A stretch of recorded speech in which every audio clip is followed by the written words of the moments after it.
Shoaib Siddiquddin on NS Weekly English News.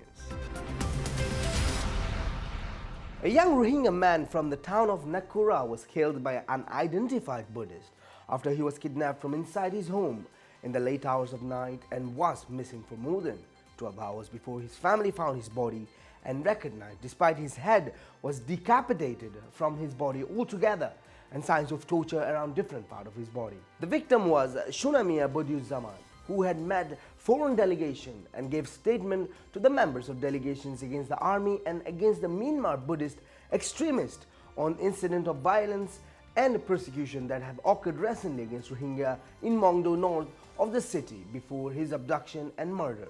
A number of residents in the town said that the victim Bodiuzaman dared the orders issued by the authorities of Myanmar not to meet any delegation from outside the country and prevent any statement to them about recent violations against Rohingya Muslims. The ERC, NRB and Collective Hameb and the diverse communities from France have arranged a protest for the Rohingya of Arakan state Burma at the place their Republic Paris in order to issue of human rights abuses which is pronounced by the international majority communities as the last stage of genocide against Rohingya.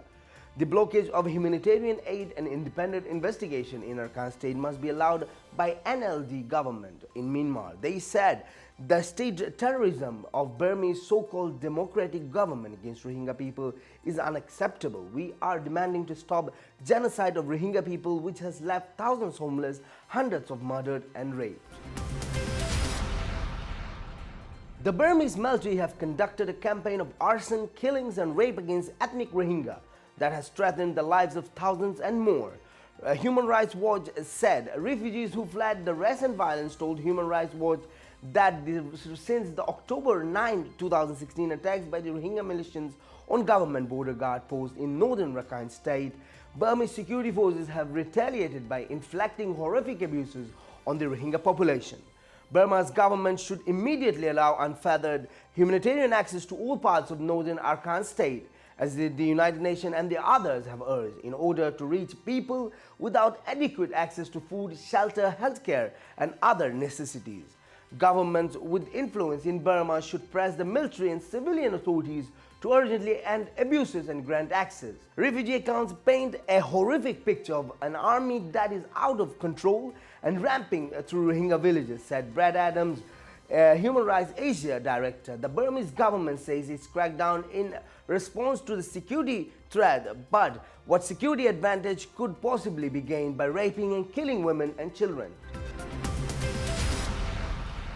A top United Nations official is warning that the ongoing violence in Myanmar's west is in danger of getting out of hand and is asking the country's leader to be more assertive in resolving historic problems faced by the area's Muslim and Buddhist communities.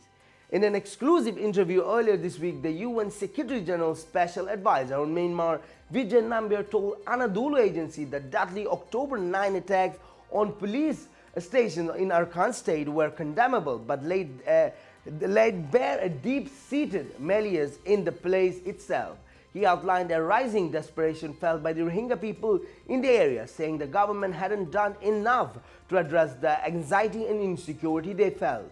For almost 3 years, there hasn't been any major outbreak of violence in Arakan, even though the 2012 events were a pointer, Nambiar said, referring to an intercommunal violence in Arakan in which more than 100 people, mostly Muslim, dead and over 100,000 were displaced.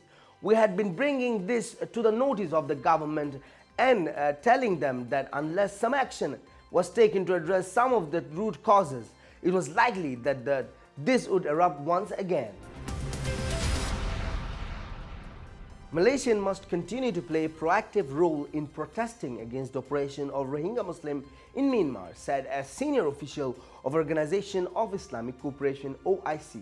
OIC Special Envoy to Myanmar, Saeed Hamid Albar, said this was necessary in order to urge the Myanmar government to give citizenship to the Rohingya and to act against those who spread hatred and incite violence against Rohingya. We want Myanmar to recognize the Rohingyas as the ethnic group has the right and were recognized as part of country's population by first president of Myanmar. Malaysia upholds human rights and does not want to see discrimination against any ethnic and need to continue the fight against the cruelty against Rohingya, he said at a Pray for Caring Ummah Rohingya rally at Datarang Kemardekan Shahalom. A special envoy from Myanmar recently told reporters that many Rohingyas were unable to find jobs, get education for their children, or even seek medical attention in Malaysia. We must have a system of registration. It could be easy for them to get jobs and make them not illegal here. A card system like immigration card can be issued to them. The UNHCR card only shows that they are refugees. We want them to have rights until problems in their country are solved under international laws, he says at a press conference after handing out food aid to Rohingya community in Malaysia. The United Nations denied on Friday on a media report that brother of Secretary General of the United Nations Mr. Ban Ki-moon practicing mine activities in Myanmar at the moment, as the international organization confirmed that it is closely following the humanitarian situation in the state of Arakan, western of Myanmar. The official spokesman for the Secretary General of the United Nations, Mr. Astafan Durag, said, "We remain concerned about the humanitarian situation in Arakan state, Muslim majority west of Myanmar," he said at the press conference at UN headquarters in New York. "We recognize the occurrence of recent improvement in humanitarian access to the population in the state. We are monitoring the situation closely." He denied the press report about mining activities of the brother of the Secretary General in the vicinity of the northern border with China, the state of Shan. He added, "The brother of Secretary General of United Nations no longer exercises any mining activities in the state of Shan."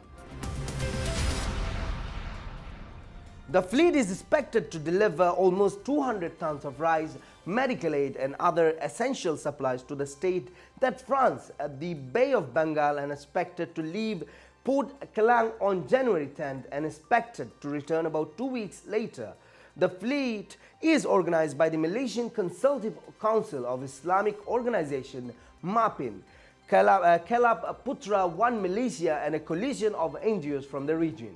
MAPIN Secretary General Zulkhanis Zainul told media that there are 3 scenarios that the fleet could face: allowed to hand over the aid, told to return back in Myanmar waters, or even attacked by the Myanmar security forces. He said that the main aim of the fleet was to support the Rohingya communities in the towns of Mongdo and Butidong.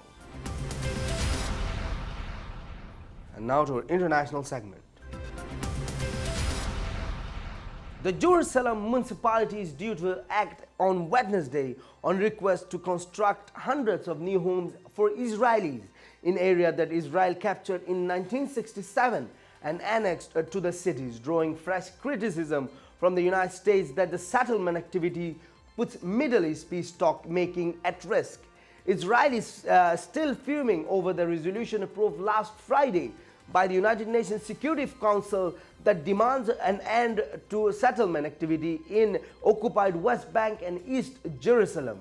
U.S. State Department spokesman Mark Toner said he was aware of the press reports about plans for more settlement building. "We would hope that UN Security Council resolution would serve as a wake-up call, a call to action, an attempt to alert both sides, but certainly Israel. That is, its action with regards to the settlement activity are detriment to moving forward with two-state solution," Toner told the news briefing. Israel described as shameful the decision by the United States to abstain in the vote rather to wield its veto. The Obama administration is a strong opponent of these settlements. Thank you for watching this show. Hope to see you very soon with more news.